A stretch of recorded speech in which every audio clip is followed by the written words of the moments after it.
பயமற்றவனாக இரு, அனைவருடனும் நட்பாக இரு, பொறுப்புள்ளவனாக இரு. ஸோ இந்த சென்டென்சஸ் எல்லாமே நம்ம இம்பரேட்டிவ் சென்டென்சஸ்னு சொல்லுவோம். அதாவது இம்பரேட்டிவ் சென்டென்ஸ்னா ஒரு ஆர்டரோ இல்லை ஒரு ரிக்வெஸ்டோ ஒரு சஜஷனோ கொடுக்குற சென்டென்ஸை தான் நம்ம இம்பரேட்டிவ் சென்டென்ஸ்னு சொல்லுவோம். ஸோ இதை எப்படி இங்கிலீஷ்ல சொல்லலாங்கிறது பார்க்கலாம். அப்போ இரு அப்படின்னா நம்ம இங்கிலீஷ்ல பி அப்படிங்கிற வேர்டு யூஸ் பண்ணுவோம். அப்போ பயமற்றவனாக இரு அப்படின்னா பி, பயமற்று இருக்கிறதுங்கிறதுக்கு நம்ம ஃபியர்லெஸ்ங்கிற வேர்டு யூஸ் பண்ணலாம். So be fearless. நெக்ஸ்ட், அனைவருடனும் நட்பாக இரு.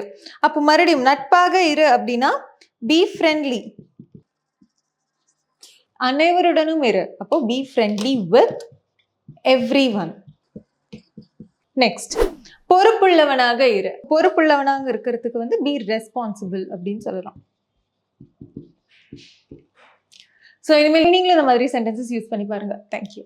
English Cafe. We present you the perfect English.